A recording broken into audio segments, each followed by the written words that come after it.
ప్రార్థనా ఫలితం అనే ఈ కార్యక్రమాన్ని వీక్షిస్తూ వింటూ మీరు బలపడుతున్న అందుకు మీకు కృతజ్ఞతాస్తుతులు చెల్లిపరుస్తున్నాను ప్రియులారా. ఇది మీకు ఎంతో దీవెనకరంగా ఉంటుందని నమ్ముతున్నాను. జరిగిన యథార్థ సంఘటనలు మీకు తెలియపరుస్తున్నాను, మీ విశ్వాసంలో బలపడాలని. ఈరోజు యెషయా గ్రంథం 45వ అధ్యాయం 3వ వచనంలో, పేరు పెట్టి నిన్ను పిలిచిన ఇశ్రాయేలు దేవుడైన యెహోవా నేనే అని నీవు తెలుసుకున్నట్లు అంధకార స్థలంలో ఉంచబడిన నిధులను, రహస్య స్థలంలోని మరుగైన ధనం నీకు ఇచ్చేదను అని ప్రభు చెబుతున్నారు. ఒక మిషనరీ గారు ఒక ప్రాంతానికి వచ్చాడు. ఆ ప్రాంతం అంతా కూడా, ఆ పట్టణం అంతా కూడా, ఆ ప్రదేశం అంతా కూడా తుఫాన్ వచ్చి అల్లకొల్లలు అయిపోయింది. ఆ ప్రజలకు ఉండటానికి నీడ లేదు, ఇళ్ళన్నీ కూడా పడిపోయినాయి, తినటానికి తిండి లేదు, కరువు తల్లాడిపోతున్నారు. ఓ పక్క కరెంట్ లేదు, చాలా చీకటి, చాలా భయంకరమైన పరిస్థితుల్లో కరువు తల్లాడిపోతున్నారు. ఆ ప్రాంతానికి మిషనరీ గారు వెళ్ళి ఒక ప్రకటన చేయించాడు.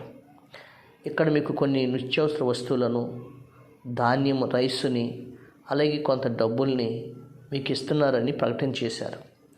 ఇంటికి ఒక పెద్దవారు వచ్చి వాటిని తీసుకుని వెళ్ళండి, ఉచితంగా మీకు ఇస్తుందని చెప్పారు. అప్పుడు కొన్ని స్టాల్స్ కట్టారు. అందరూ కూడా స్టాల్స్ నిలబడ్డారు. ఒక స్టాల్లో నిత్యావసర వస్తువులు, మరొక స్టాల్లో రైసు, మరొక స్టాల్లో డబ్బులు అలా పెట్టారు. అయితే మరొక స్టాల్ ఒక బైబిల్ గ్రంథాన్ని పెట్టారు. అందరూ కూడా వచ్చి ఏ స్టాల్లో ఇది కావాల్సిన వాళ్ళు తీసుకుని వెళ్తున్నారు. డబ్బులు కావాల్సిన డబ్బులు పట్టుకెళ్తున్నారు. మనిషికి ఒక 500 రూపాయలు తీసుకోమంటున్నాడు. అయితే ఆ ఊర్లో ఒక భక్తిగల కుటుంబం వారు కొత్తగా వచ్చారు.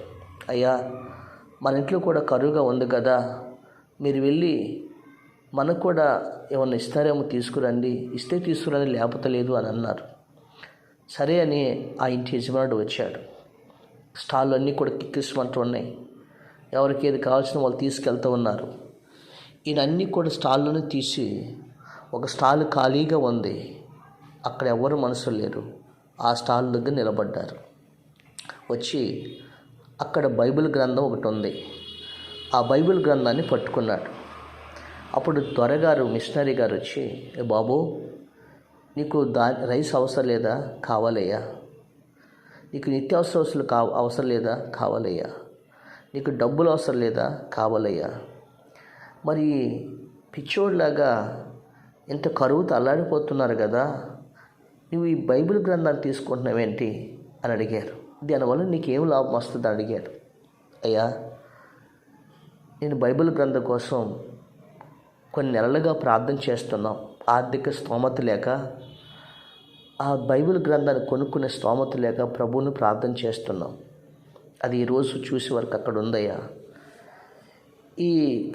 ఈ కొన్ని రోజులు ఉంటాయి, తర్వాత మామూలైపోతాం కదయ్యా, కరువుని అనిపిస్తాం, కానీ ఆ బైబిల్ గ్రంథం కావాలి, అందుకని తీసుకెళ్తా అన్నాడు.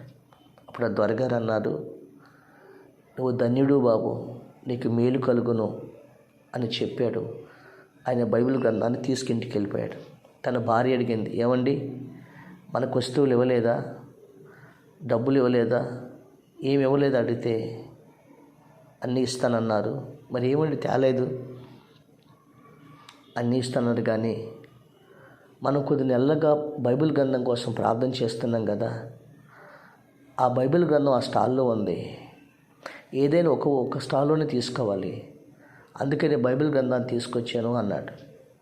తన భార్య అందు, సరేలేండి, ఒకవేళ వచ్చినా అది 2-3 రోజులు అయిపోతాయి కదా, ఒక 4 రోజులు వస్తే అయిపోతాయి, కానీ బైబిల్ గ్రంథం దొరకదండి. ఆయనకి ఒక 50,000 రూపాయలు అప్పు కూడా ఉంది. ఈ కరువు స్థితిలో, అప్పు స్థితిలో కూడా ఈ బైబిల్ గ్రంథాన్ని పట్టుకుని వచ్చాడు. సర్లేండి, దేవుడే మనం పోషిస్తాలే అని అందరూ కూడా ప్రార్థన చేయడానికి కూర్చున్నారు, ప్రార్థన చేస్తున్నారు.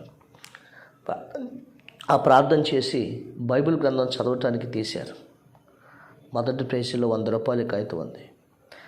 మరో రెండో పేజీ తీసి 100 రూపాయలు ఉంది. అలాగా పేజీకి 100 రూపాయల నోట్స్ ఉన్నాయి. బైబిల్లో ఇంచుమించు 1000కి పైగానే పేజీలు ఉన్నాయి.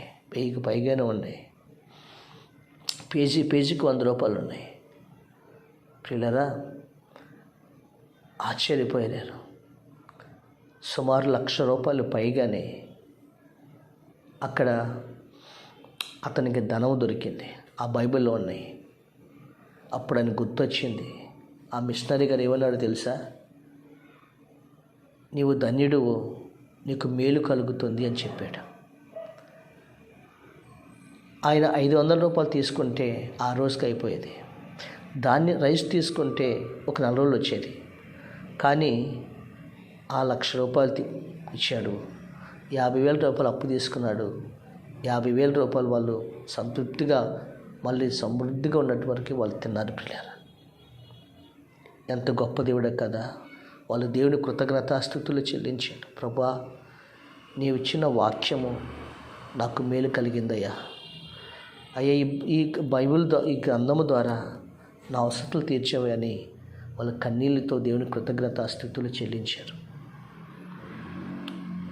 అందరూ అన్నారు, ఒరే నువ్వు పిచ్చోడురా, నువ్వు బైబిల్ గ్రంథం నువ్వేం చేసుకుంటావు అన్నారు. కానీ అతనే మంచి పని చేశాడు. క్రీస్తునందు ప్రియులారా, ఈరోజు దేవుడు మనకెవరో తెలుసండి. ఆయన మనకి స్వాస్థ్యం. దేవుడే మనకి స్వాస్థ్యం. ఆ దేవుణ్ణి ఆశ్రయించిన ఆ ధర్మశాస్త్రం, ఆ దేవుని వాక్యాన్ని చదివినప్పుడు వెండి బంగారముల కన్నా కోరదగిన దేవుడి వాక్యం.